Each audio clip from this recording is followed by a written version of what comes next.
Super, ça fait 2 semaines. T'as fait quelque chose d'autre? Ben, c'est bien, Et parfois, j'ai fait des dévotions. Oh là là. C'est bien, super, cool, cool.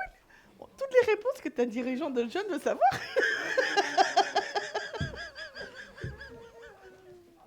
Alors, t'as lu combien de pages, Josué? Bonjour tout le monde. C'est qui ça? C'est le fier de Théodore. Bonjour tout le monde. On dirait que vous dormez encore, hein? Bonjour tout le monde. Bonjour mes sœurs. Je ne vois pas comment vous pouvez être auprès des rois et quand on vous salue, vous ne pourrez pas répondre d'une... Oui, Hein? on est devant.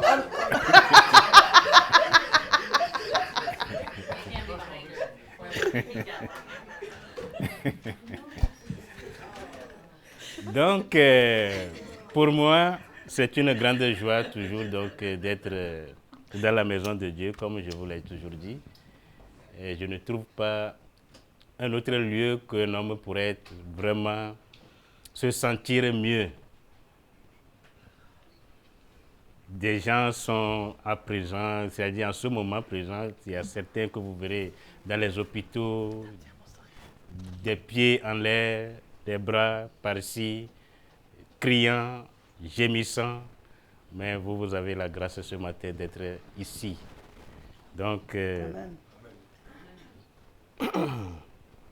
c'est pour cela que quand moi je viens dans la maison de Dieu, je dis, ah, quelle grâce encore. Et quand on y est, je pense qu'on doit vraiment exprimer cela par tous les moyens pour que Dieu puisse être vraiment content de nous, que il reconnaît mes bienfaits. Donc, nous sommes là ce matin pour le louer, pour le remercier, pour lui dire tout ce que nous avons sur nos cœurs. Soyez tous bénis.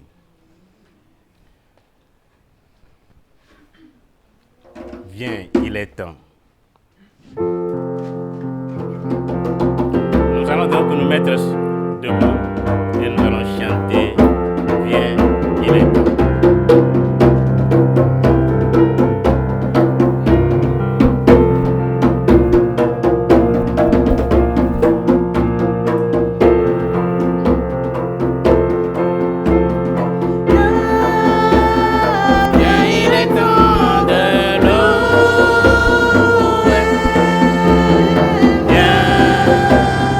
Il est temps de donner ton cœur.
Pourquoi T'as battu mon âme et gémis-tu au-dedans de moi.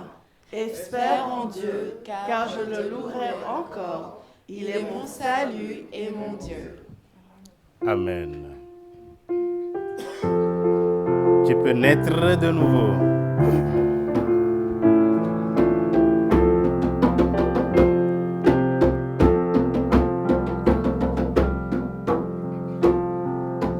Tu peux naître de nouveau, tu peux tout recommencer, balayer ta vie passée et repartir à zéro, avec Jésus pour berger. Et repartir à zéro, avec Jésus pour berger.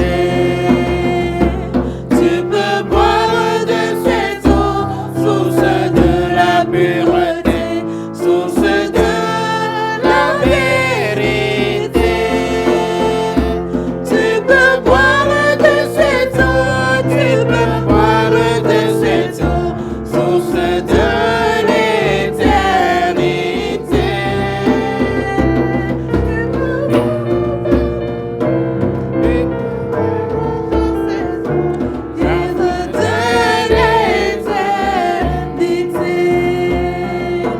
Tu peux être pardonné pour tous tes péchés passés, car Jésus a tout payé.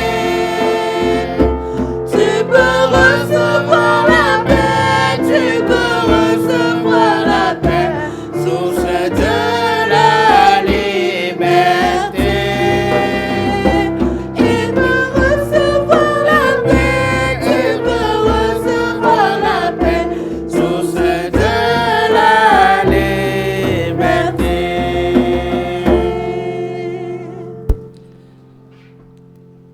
Je vais demander à Déborah de nous donner les annonces. On a énormément d'annonces. Non, c'est pas vrai. On en a une. On devrait en avoir deux. J'en ai une. C'est quoi le deuxième? Ah oui, ok, ouais. J'ai pas fait celui-là. Alors, oui. Le 25 août, qui est la semaine prochaine. La semaine prochaine, on a un planning pour Rick Sansard, en fait. Thanksgiving et Noël. Thanksgiving et Noël. Je sais pas pourquoi Becky dit ça devrait pas être très long. Bon, mais on a des choses qu'on doit mettre sur le calendrier. Alors, si vous voulez avoir une voix dans ce qui va se passer dans le terme à venir, je vous invite à participer, à planifier, à porter des sandwichs pour rester et amener des idées. Beaucoup d'idées. OK. Et puis le 15 septembre, c'est ce que ma sœur dit, Rick Sansard en fait. Le 15 septembre, alors mettez ça sur vos calendriers. C'est une journée avec toute l'église. On a besoin de tout le monde, tout le soutien de tout le monde pour le faire fonctionner. C'est pas juste mes parents de 70 ans qui vont le faire fonctionner. Et je ne suis pas là. D'accord? Non, pas d'accord. Du coup, la semaine prochaine, c'est aussi mon dernière semaine. Ici avec vous jusqu'en novembre. Alors. OK. Et ça, c'est tout. J'annonce. Oui, on a étincelle cette semaine. Merci beaucoup Non, pour c'est pas les dernier, annonces. Nous allons continuer à louer le Seigneur. Mon ancre et ma voile. C'est le dernier avec moi. Non, je l'ai allumé.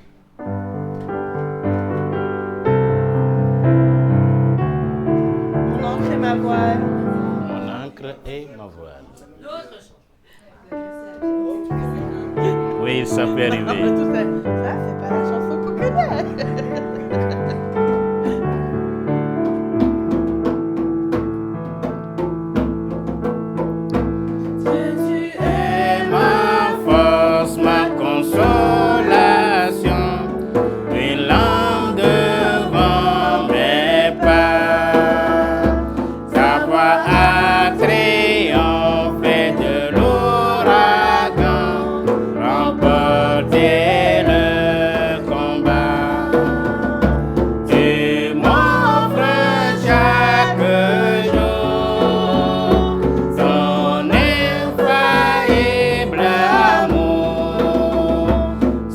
qui as fixé le cours des étoiles, sois mon encre, sois ma voile. Tu étends mes ailes pour toucher les cieux, protégé par ta main. Sa grâce m'appelle à lever les yeux et suivre ton chemin. Tu m'offres chaque jour ton infaillible amour, toi qui as fixé le cours des étoiles, sois mon encre, sois ma voile. Ta miséricorde pour de la croix, ton sang m'a racheté. Tout ce que je suis me vient de toi, sans fin je te louerai. Tu m'offres chaque jour ton infaillible amour, toi qui as fixé le cours des étoiles, sois mon encre, sois ma voile. Je vais vous demander de lire avec moi Psaume 40, versets 1 à 4. J'avais mis en l'Éternel mon espérance, et il s'est incliné vers moi. Il a écouté mes cris. Il m'a retiré de la fosse de destruction, du fond de la boue. Il a dressé mes pieds sur le roc. Il a affermi mes pas. Il a mis dans ma bouche un cantique nouveau, une louange à notre Dieu. Amen. J'ai trouvé la paix profonde. Amen.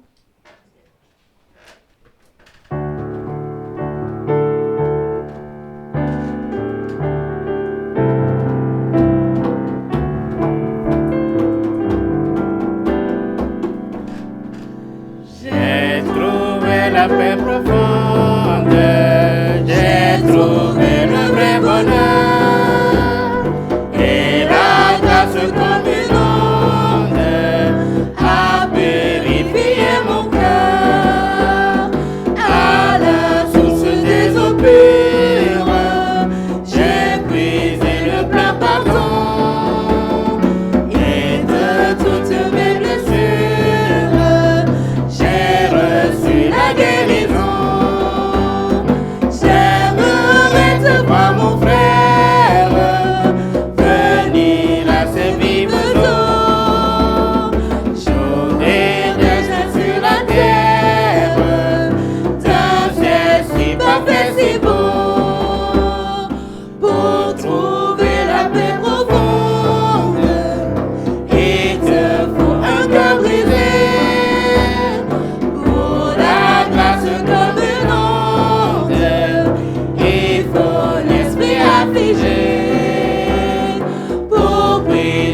vais demander au frère Arnaud de lever la voix pour remercier Dieu pour nous.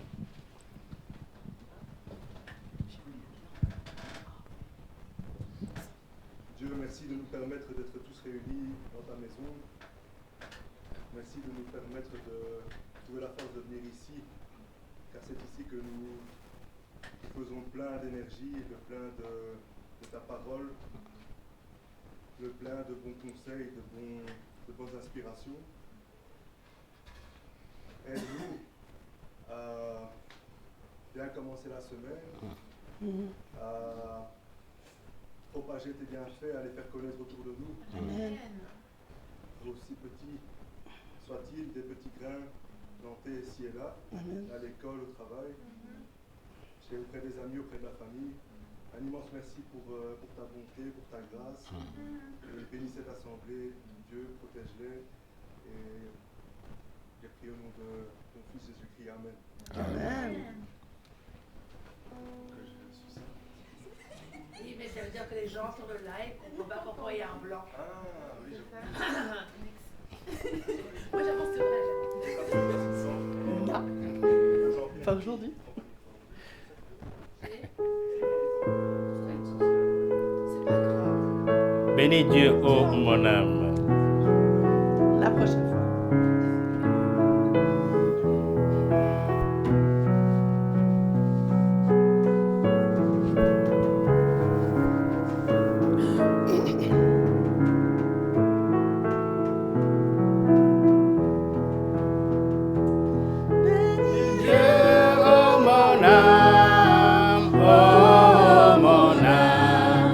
Rends gloire à son Saint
donc nous asseoir.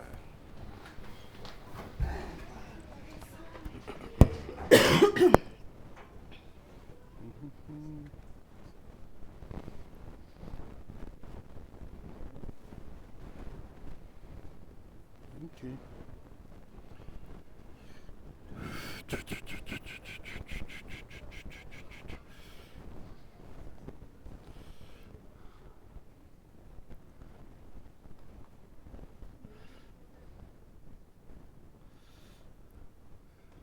Bonjour, bonjour, bonjour.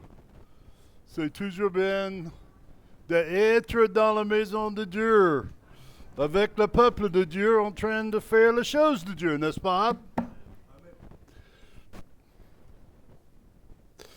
Je vais vous demander de vous lever. Levez avec moi.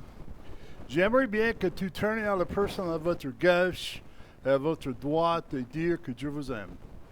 Serrez leur main, dis bonjour à les gens qui vous n'avez pas encore fait. Prenez une minute et dire je vous aime.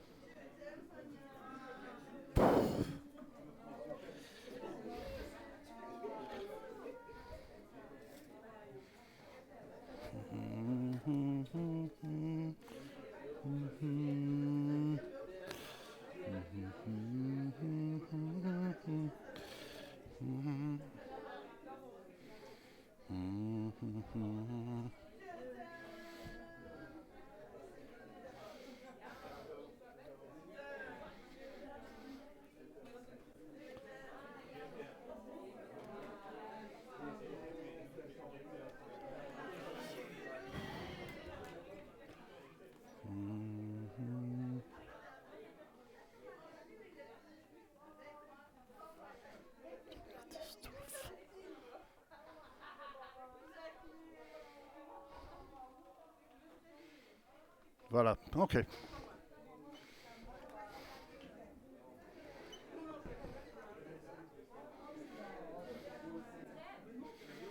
Béni.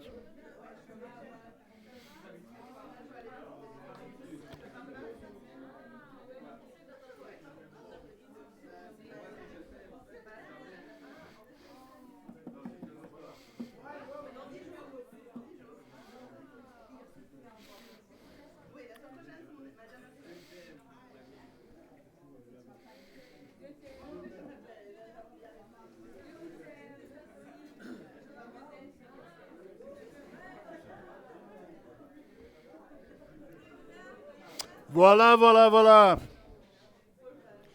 Nous sommes en Colossiens chapitre 1 toujours. Colossiens chapitre 1. Vous pouvez vous s'asseoir.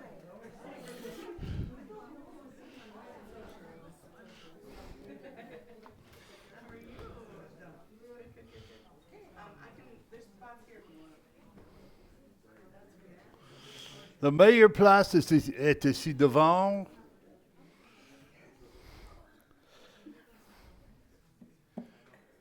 C'est toujours bien de voir tout le monde ici aujourd'hui.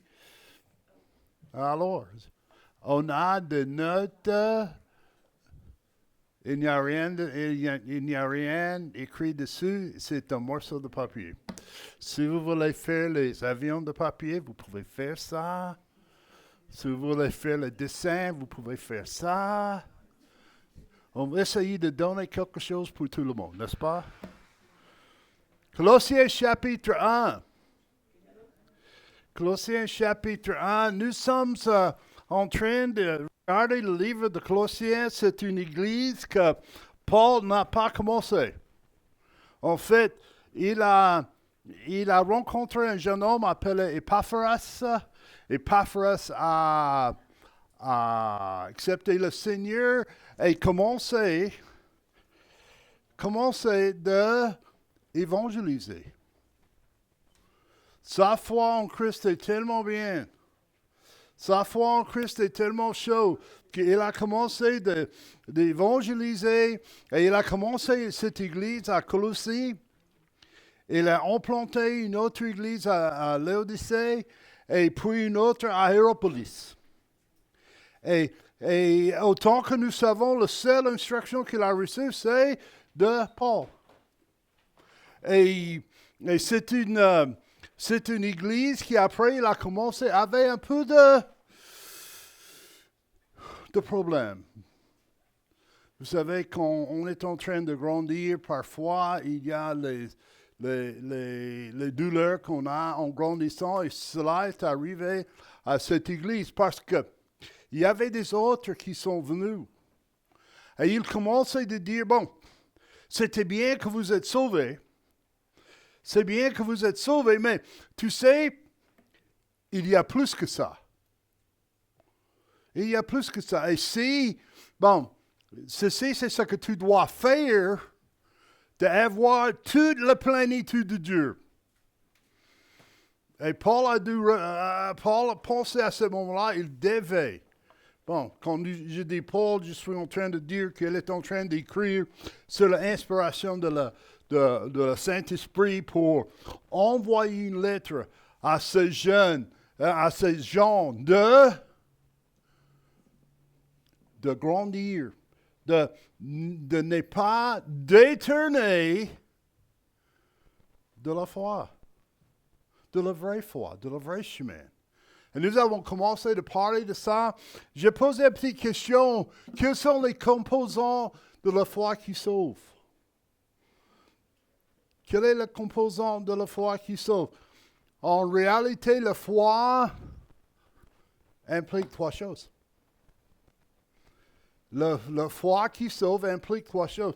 Avec l'Esprit de Dieu qui nous tire vers la vérité de l'Évangile, avec le cœur, nous confessons que Jésus est le Christ, le Seigneur, le Sauveur, et il nous donne la conviction pour nous que nous voyons la nécessité d'être sauvés. Un grand problème que nous avons ici en Belgique,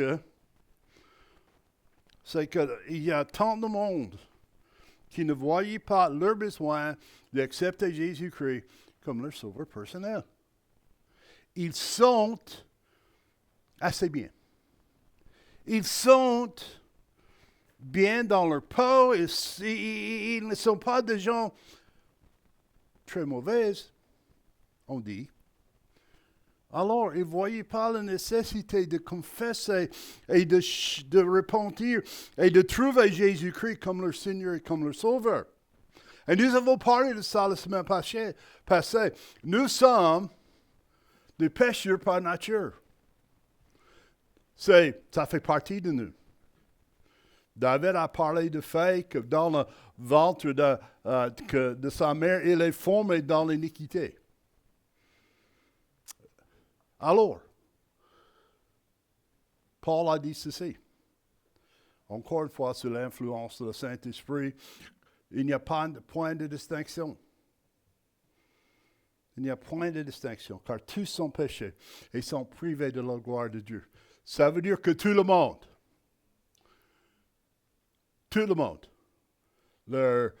malgré leurs parents, malgré leur héritage, malgré leur pays, je disais toujours, s'il y a des gens qui n'ont pas besoin d'être sauvés, c'est les gens qui vivent à Texas, parce qu'ils sont déjà au ciel.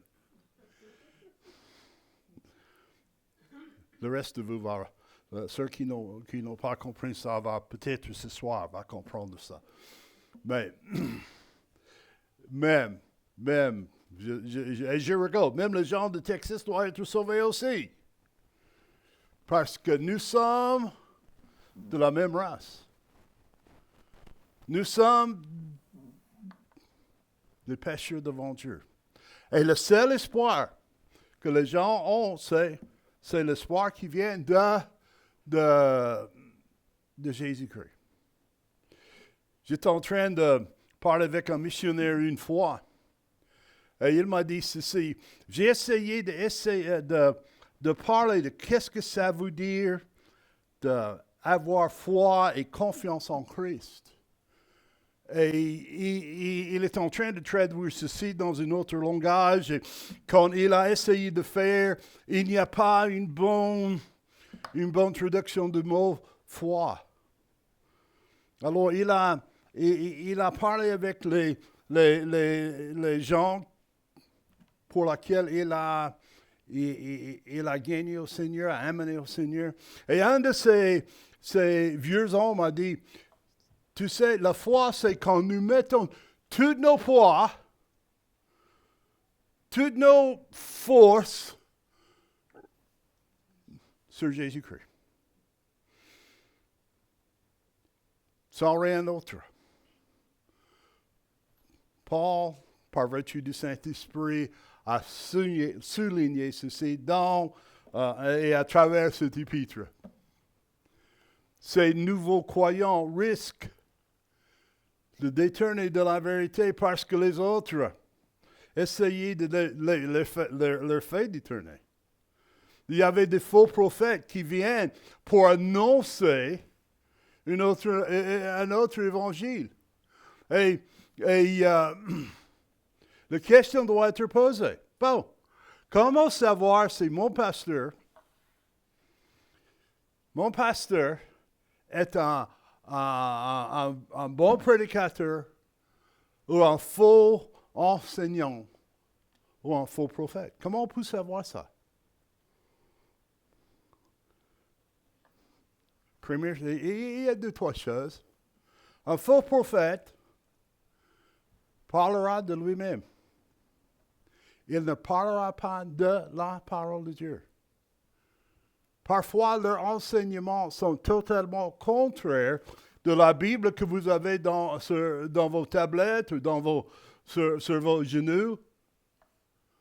Et puis, souvent, les faux prophètes sont occupés avec l'argent, l'or, les possessions. J'étais en train de regarder la télévision aux États-Unis.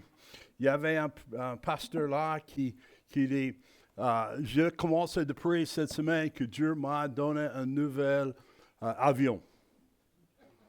Parce que mon avion est vieux et je crois, par la foi, que ceux qui écoutent ma voix vont m'envoyer assez d'argent d'acheter un nouvel avion. Ils sont occupés. Et quand ils ont fait un rapport sur sa vie, hein, il avait 2-3 maisons. Il n'avait pas un avion, il avait 2-3 avions. Bon, ils ne sont pas la nouvelle, mais...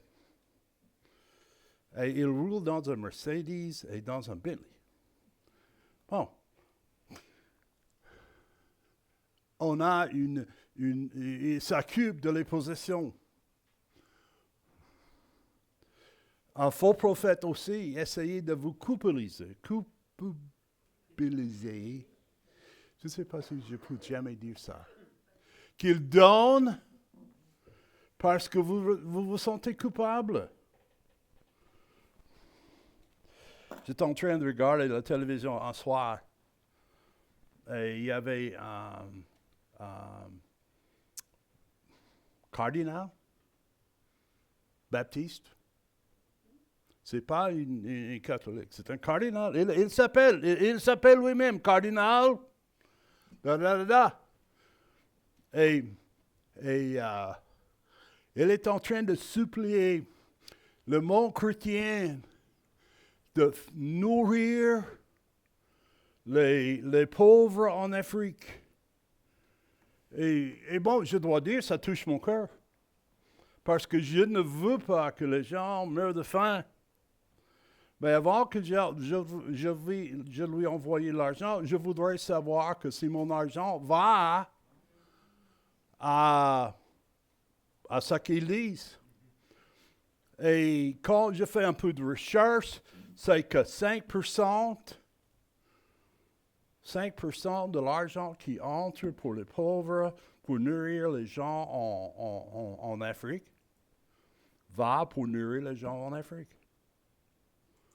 Le reste va dans sa poche, dans la poche d'administration ou dans la poche de sa femme. Mais quand vous voyez l'enfant avec leur estomac comme ça, vous dites, Il a besoin d'aide. Et ils ont besoin d'aide. Mais je voudrais voir comment on aide. Ça, c'est pourquoi je soutiens un homme comme Tim Downs en Côte d'Ivoire, qui a un orphelinat. Et j'ai beaucoup de confiance en lui. Ils ont dit son orphelinat, là-dedans, il y a il y a 40 enfants dedans, dans l'orphelinat. D'accord?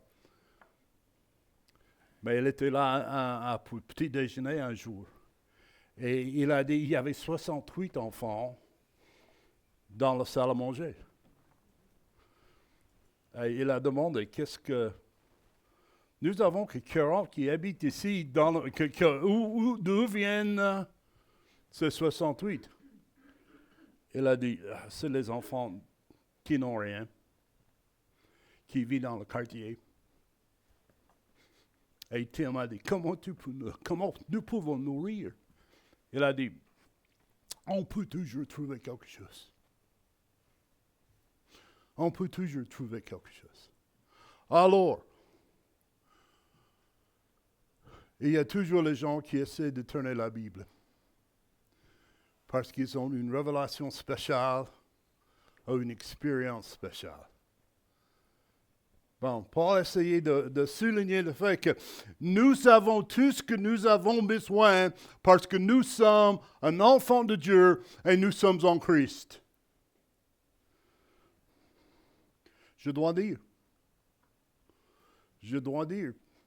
quand j'étais sauvé, en 1968, il n'y a pas une cloche qui a sonné. Il n'y avait pas les anges dans le bâtiment qui étaient en train de chanter. Il n'y avait pas un tremblement de terre. Mais je peux dire ceci. J'ai prié, j'ai confessé le Seigneur comme mon Seigneur et comme mon Sauveur. Et je dois dire, le fardeau que je portais, et que si vous n'avez jamais accepté Jésus-Christ comme votre Sauveur personnel, vous portez, a disparu. C'est Christ qui a pris sur lui-même. Et j'ai pensé à moi-même, à cause de cette fardeau qui était parti, que je peux voler. C'est tellement léger, mon cœur. Bon, je n'ai pas mis un drapeau et essayé de sauter par là. Non, je n'ai pas fait ça. Colossiens chapitre 1, verset 9, c'est pourquoi, depuis le jour où nous avons appris, nous n'avons cessé de prier pour vous et demander que vous soyez remplis de la connaissance de sa volonté et toute sagesse, intelligence spirituelle, verset 10, de telle sorte que vous vous conduisez d'une manière digne du Seigneur, pour lui plaire en toutes choses, portant des fruits et toutes sortes de bonnes œuvres, et croissant dans la connaissance de Dieu, fortifié en toute manière selon sa puissance glorieuse, pour avoir toute patience et constance avec joie. Rendons grâce au Père, qui nous a rendus capables d'avoir part à l'héritage des saints dans la lumière.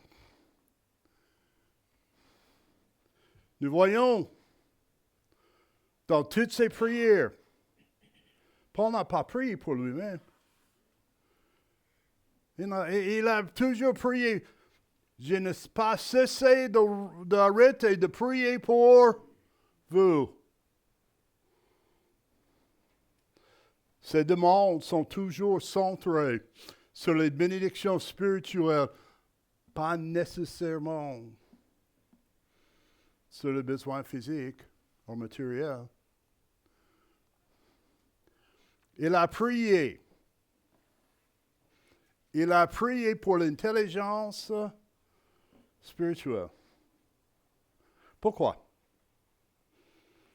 Il faut demander pourquoi parfois, parce que ça c'est la raison pourquoi il a écrit ces livres. Il a demandé l'intelligence spirituelle, c'est parce que Satan voudrait vous détourner de le vrai chemin. Satan voudrait que vous trouviez quelque chose plus important que le salut de Dieu.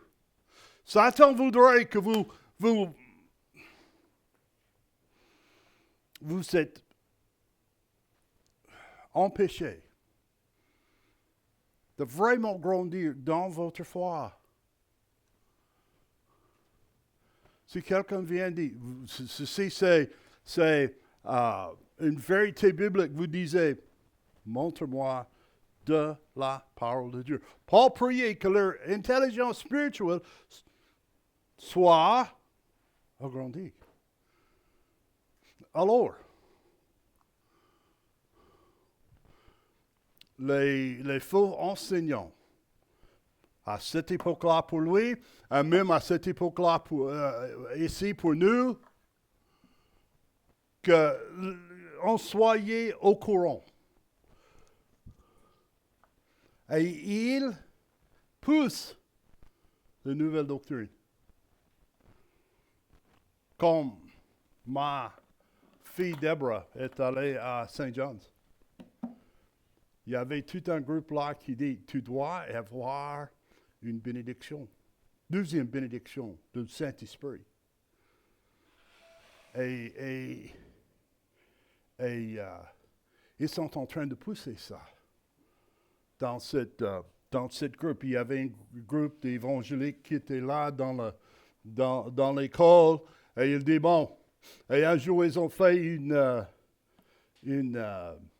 voyage scolaire. Et en revenant, les jeunes ont commencé à aboyer comme des chiens. Parce qu'ils ont dit, on est rempli de l'Esprit de Dieu. Et ça nous a amenés d'aboyer comme un chien. Quoi? Laisse-moi vous dire une chose. Aucune place dans votre Bible. Il n'y a pas une place qui dit, si vous avez un double remplissage de le Saint-Esprit, vous allez aboyer comme un chien. Ou vous allez rouler dans le parterre. Ou vous allez être tombé dans l'esprit.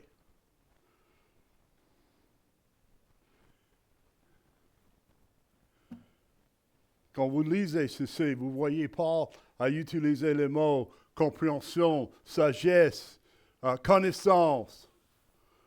Et c'est parce que ça, c'est ça que le monde utilise. Mais vous savez, leur dictionnaire n'est pas le même que les nôtres.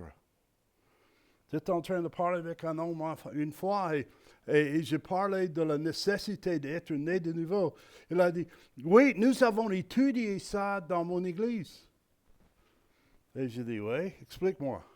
Et il a fait une grande explication de qu'est-ce que ça veut dire être né de nouveau. Mais sa définition, et ce que Jésus a dit dans sa parole, en Jean chapitre 3, est tout à fait différent. Et je lui ai montré. Il a dit, oh, je ne peux pas accepter ça. Je ne peux pas accepter ça. Alors, il ne faut jamais oublier ceci. Satan est un menteur. Il est un menteur depuis le commencement. Et ces mensonges sont venus pour vous détruire. Et pour vous amener à part de Dieu. Satan aime d'imprunter le vocabulaire chrétien. Mais il utilise ailleurs. La Bible nous dit ceci. que Dieu est amour. Tout le monde savait ça? Et ceux qui sont nés de Dieu à l'amour. Mais qu'est-ce que notre société essaie de vous dire? Oh, l'amour, l'amour, l'amour. Tout le monde. Et on appelle ça le libre, free love. Et c'est tout à fait contraire de ce que la Bible enseigne. Dieu ne va jamais vous guider de faire quelque chose qui est tout à fait contraire de la parole de Dieu. Ce groupe a commencé comme ceci. Oh, vous avez connu la grâce de Dieu dans la vérité. Ces groupes sont sauvés. Mais il a commencé d'accepter, comme je vous ai dit, les philosophies, les idées de la société autour de eux. Et Paul a dit, non, non, non. On doit revenir.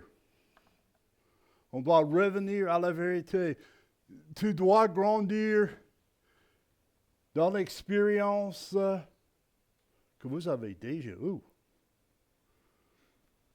La Bible ne dit pas qu'on doit avoir une deuxième bénédiction. Ce que Paul a dit, grandir dans la grâce et dans la connaissance de votre Seigneur et Sauveur, Jésus-Christ. Et ça, c'est l'expérience que vous avez déjà eue. Quand on est sauvé, quand on est né de nouveau, quand on a accepté Christ comme Seigneur et Sauveur, nous avons reçu toute la plénitude de Dieu que nous pouvons avoir, ou que nous avons besoin d'avoir. Mais, c'est jamais une question de Dieu dans notre vie. C'est une question de comment on laisse Dieu pénétrer dans notre vie. On peut être sauvé. On peut être sauvé et marginalisé. Nous ne suivons pas les instructions de Dieu.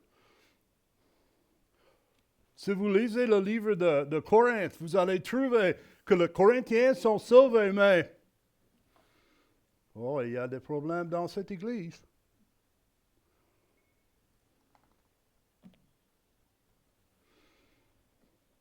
Bon. Comme croyant, j'ai besoin de savoir le plein connaissance de sa volonté. Dans la volonté de Dieu, il y a deux parties. Il y a une volonté générale pour tout le monde. Il y a une volonté pour tout le monde. Que vous marchez avec le Seigneur, que tu étudies ta Bible, que tu pries, que tu évangélises. Ça, c'est général. Et il y a encore. Mais il y a toujours l'autre côté de ça, c'est la volonté spécifique. Tout le monde n'est pas missionnaire. Mais tout le monde doit être un évangéliste quand même. Tout le monde n'est pas appelé ou amené dans un pays lointain. Mais tout le monde est invité de marcher avec le Seigneur où ils sont. Et il y a toujours plus que nous pouvons apprendre de la grâce et de la connaissance de Dieu. Alors, Dieu veut que nous connaissons sa volonté pour notre vie et que nous le comprenons. Que nous appliquons ça dans notre vie. Il ne veut pas que nous avons simplement l'information. Il voudrait avoir l'application. Quand vous étudiez le livre de Colossiens, il y a un mot qui s'appelle rempli. C'est un mot qui exprime l'idée d'être entièrement équipé.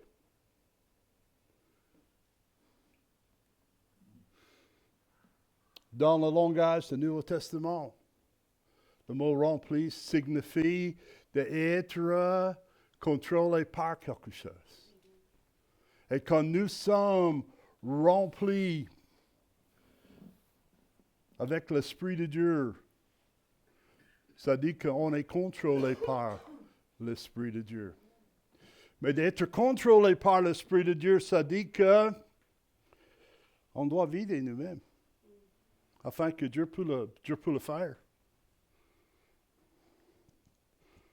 J'aime boire du café. Tu sais ça? Si vous ne savez pas ça, j'aime boire du café. Et en fait, mes filles et ma femme ont acheté moi une machine à café qui est bien pour moi, magnifique pour moi, je dois dire ça. Mais de temps en temps, je suis pressé. Et je pousse tout le bouton, et je prends ma tasse, et je mets ça en dessous le bidet, quoi, et ça... Et puis ça déborde. Je dis, mais pourquoi tu as fait ça? C'est pas la machine qui a fait ça, c'est moi qui a fait ça. Mais le problème, c'est que avant que je mette ma tasse en dessous de recevoir le nouveau café, je n'ai pas vidé l'ancien café. Et ça déborde. C'est la même chose dans nos vies spirituelles. Nous remplissons nos vies tellement avec des choses qui ne sont pas tellement importantes, qui sont difficiles. C'est difficile pour le Saint-Esprit d'entrer dedans. C'est difficile pour le Saint-Esprit de trouver où vous êtes. Alors,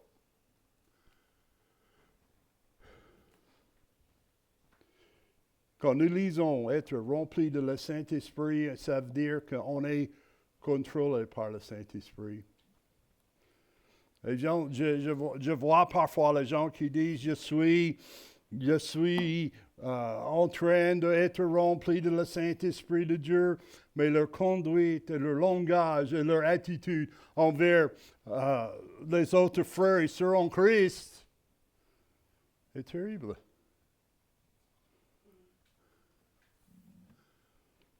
Comment on peut savoir la volonté de Dieu pour nous alors?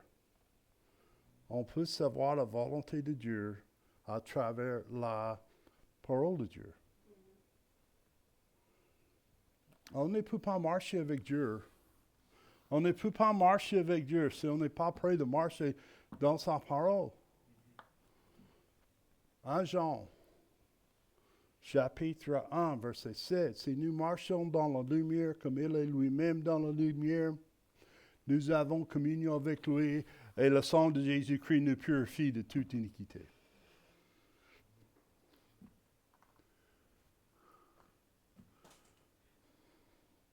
Alors, la Bible nous donne en général ce que Dieu voudrait pour chacun de nous de faire, de marcher avec Dieu, de marcher dans l'Esprit de Dieu. Et que l'amour, la paix, la joie, la patience, la béatitude, tout ça fait partie de notre vie. Et quand nous mettons nos vies à ces choses, dans l'obéissance, il est plus facile de savoir ces directives spécifiques. Alors, le premier pas dans cette vie de plénitude est l'intelligence spirituelle. Je vais aller plus vite. Il a prié pour l'obéissance pratique. Il a prié pour la connaissance spirituelle, mais il a prié pour l'obéissance pratique.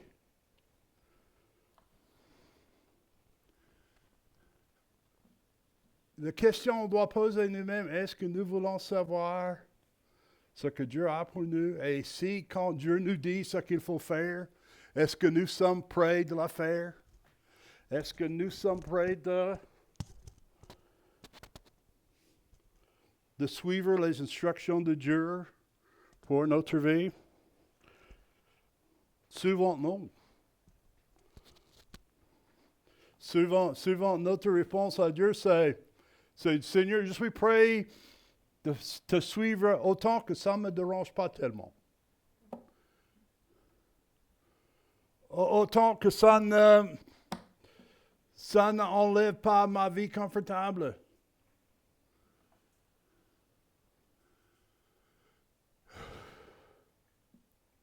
Dans la vie chrétienne, la connaissance et l'obéissance vont ensemble.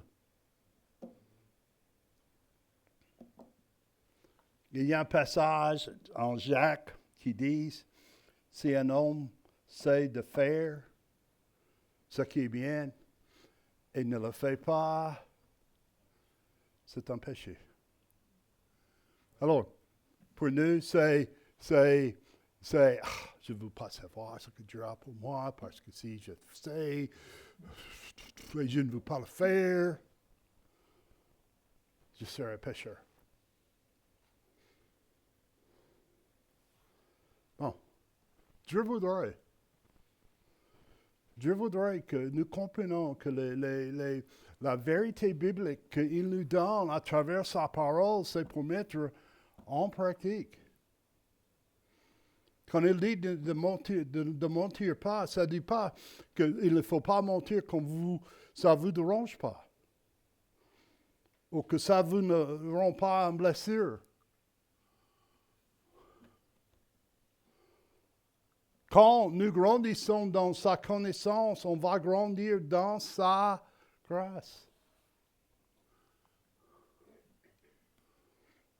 Et il y a deux mots que nous trouvons à travers cet épître qui explique comment de vivre la vie chrétienne. C'est la marche et pratique, la marche et le travail. On dit en anglais walk and work. Quand nous marchons dans la vérité comme elle est lui-même dans la vérité. Je ne peux pas travailler pour Dieu si je ne marche pas avec lui. Ça, c'est raisonnable? Mais je ne peux pas marcher avec Dieu si j'ignore sa volonté.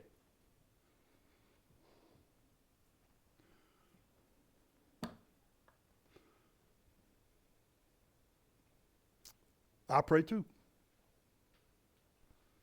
le but de notre vie chrétienne n'est pas de vivre pour nous-mêmes, mais c'est de plaire le Seigneur, n'est-ce pas? Alors, nous devons marcher d'une manière digne de notre vocation, digne de l'Évangile et digne de Dieu.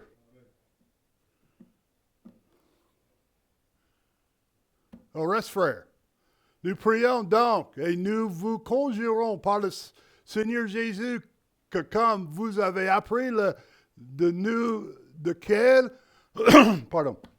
manière il faut que vous conduire pour plaire à Dieu, vous le fassiez toujours plus.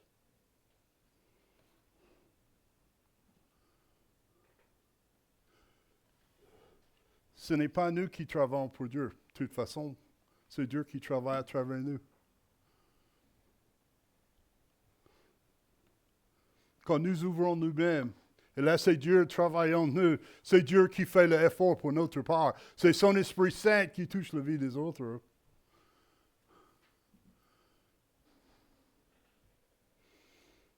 Et quand nous sommes en train de marcher avec lui, nous commençons à apprendre à mieux connaître Dieu. Ça va ensemble. Paul a prié pour l'intelligence spirituelle. Et puis, il a donné cette intelligence, nous fait une obéissance pratique. La question que tu dois se poser, est-ce que je suis en train d'obéir ce que je savais que le Seigneur veut que je fasse?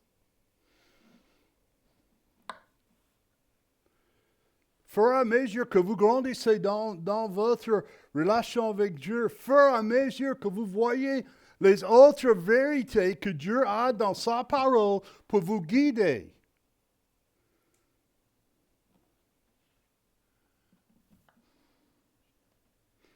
Il a prié pour l'excellence morale. Versets 11 et 12. Nous vivons dans un monde, une société où nous sommes bombardés par des agressions sexuelles. On ne peut pas regarder la télévision, qu'il n'y a pas quelque chose qui est sexuel. Nous ne pouvons pas rouler sur le trottoir, ou ne roule pas sur le trottoir, sur les routes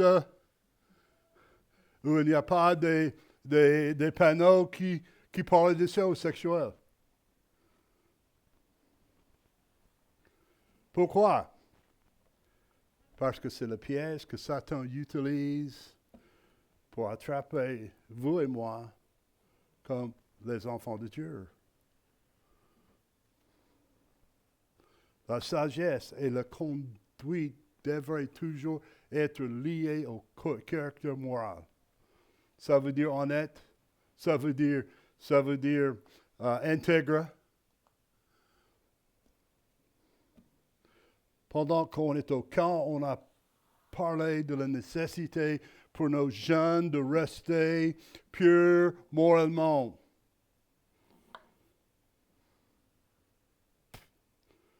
Parce qu'il y a cette attaque qui vient tous les jours.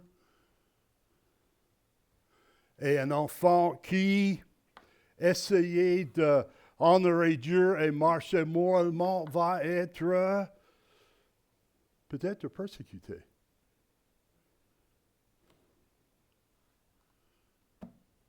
En Corinthiens 6, 18, Paul en train d'écrire à cette église et aux jeunes, il a passé tout un passage qui parlait de la nécessité d'être certain de votre place au Seigneur. Il a dit, et fuyez la fornication. Quelque péché qu'un homme commette, c'est hors du corps, mais celui qui commet la fornication pêche contre son propre corps. Dans le chapitre, dans l'épître que nous sommes en train d'étudier maintenant, faites donc mourir ce qui est dans vos membres, tente à la terre, la fornication, l'impurité, les passions, les mauvais désirs, l'avarice qui est une idolâtrie.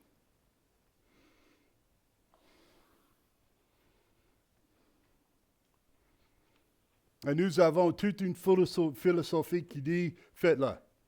Il n'y a qu'une fois, ça ne fait aucune différence. Si tu le fais, qui va savoir?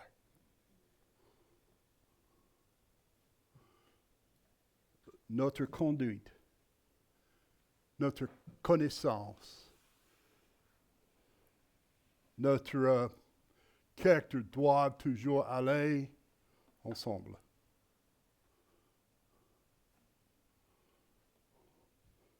Vous savez, Dieu attend de nous en preuve de son amour. Dieu attend de nous que nous manifestons le vrai amour, la joie, la paix, la patience, la bonté, la reconnaissance et des autres fruits de l'esprit. Il attend de nous que nous faisons ça, que ça c'est tellement une partie de notre vie. Quand nous sommes en public avec des autres, ou nous sommes à la maison en privé, ou nous sommes à l'église, nous sommes en train de manifester le fait qu'on marche avec Dieu.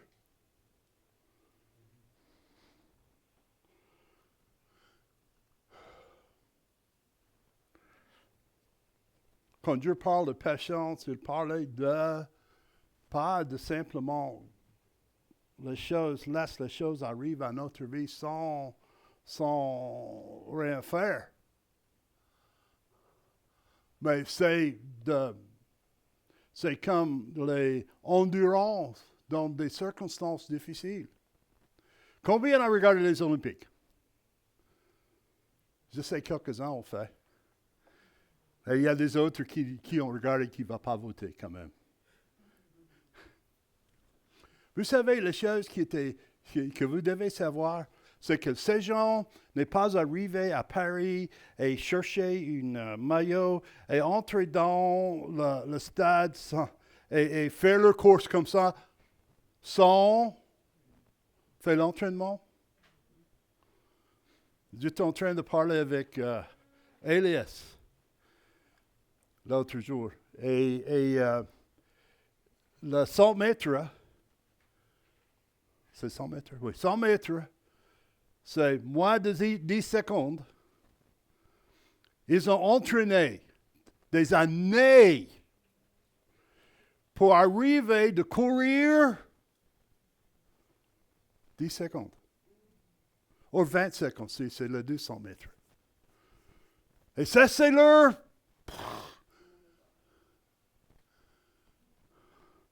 Ça, c'est ça qu'il parle ici. Quand il y a on doit voir les gens qui courent le 100 mètres. Ils ont entraîné des années. Ils ont couru beaucoup plus que 100 mètres une fois. Même dans leur journée. Ils ont entraîné des années et essayé de trouver tous les aspects qu'ils peuvent courir plus vite. Ils courent avec les maillots aérodynamiques. Bon, qu'est-ce que ça veut dire tout ça? C'est qu'ils ont enduré. Ils ont enduré. Dans notre vie chrétienne, on doit dépasser. On doit vaincre. On doit surmonter des difficultés afin que nous pouvons vivre pour Dieu. Nous n'allons pas arrêter. Nous n'allons pas arrêter. J'ai vu un film. C'est un joueur de football américain. Et cet homme, il était en train de jouer et quelqu'un l'a frappé. Il est tombé par terre. Ils ont frappé tellement fort. Mais il n'est pas resté là. Il se levait et commence de courir. Et en courant, quelqu'un d'autre a frappé. Mais il se levait encore une fois et continuait de courir. Et avant que le type a dépassé la ligne, il a fait le tacle. Parce qu'il n'a pas arrêté. Bon. Ça nous apprend qu'il y a des obstacles. Mais qu'est-ce qu'on va faire? On va continuer. Si Satan nous plante par terre, qu'est-ce qu'on va faire? Oh, c'est trop difficile. Je ne savais pas que ça va être comme ça. Si je savais, je n'aurais jamais dit que je vais lire ma Bible tous les jours. Je n'aurais jamais dit que je vais témoigner si je savais que ça va être comme ça. Dieu voudrait qu'on se lève. Même quand on est par terre. Même quand on est battu. Même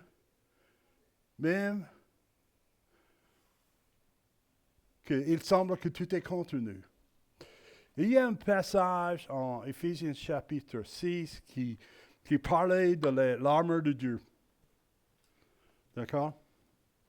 Et d'un moment donné, il a nommé tous les accoutrements qu'on doit avoir pour faire la guerre contre l'ennemi.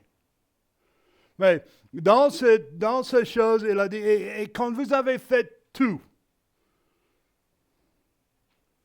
restez ferme. Quand vous avez mis tout le matériel, soyez ferme. Dans votre vie chrétienne, quand vous avez des obstacles, quand vous êtes disappointé, quand vous êtes découragé, restez ferme. Parce que celui qui est en nous est plus fort que celui au monde. N'oubliez pas, Dieu, notre Dieu, est souverain en toutes choses. Alors, on va prier. On va prier.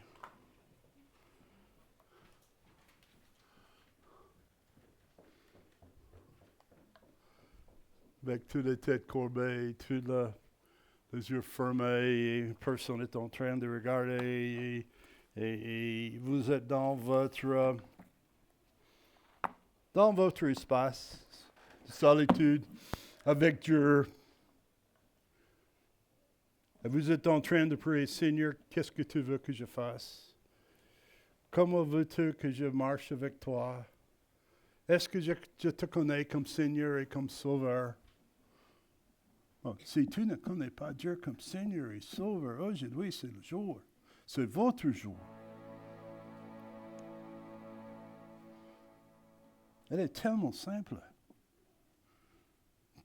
Comme même un enfant peut le faire.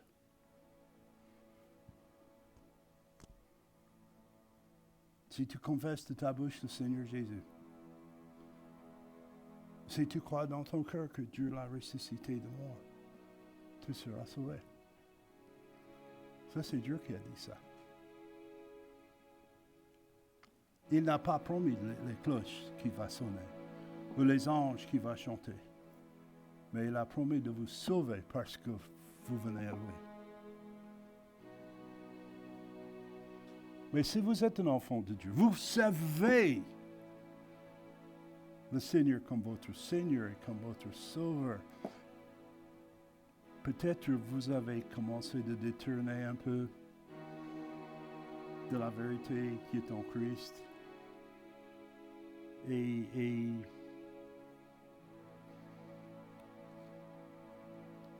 vous avez besoin de revenir. Vous avez besoin de tourner vers Dieu. Et la chose qu'il y a, quand, malgré aussi loin que vous allez partir de Christ, au moment que vous tournez vers lui, il est là. Il est là pour vous accueillir. Alors,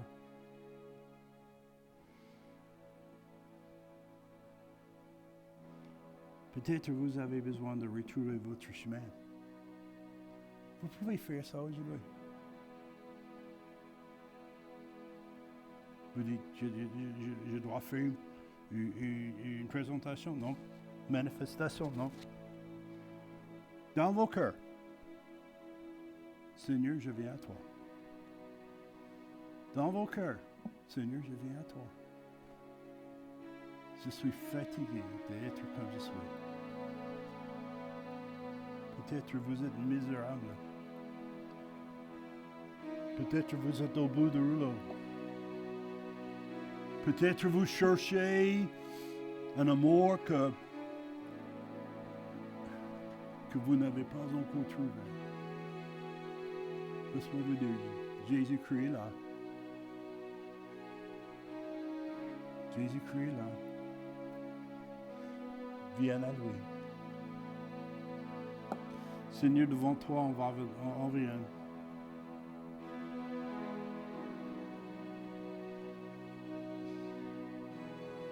Et il y a beaucoup de distractions, Seigneur. Il y a beaucoup d'obstacles. Mais tu es toujours notre Dieu. Tourne vers toi. Tourne vers toi.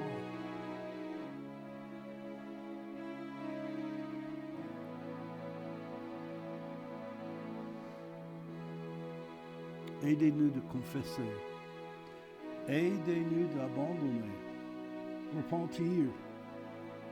Aidez-nous de marcher. Mais aussi de travailler avec toi. parce que tu es notre Dieu. Oh Seigneur, on met ces gens à tes pieds, dans tes mains. Agis dans leur vie. Pendant que Deborah joue un petit peu,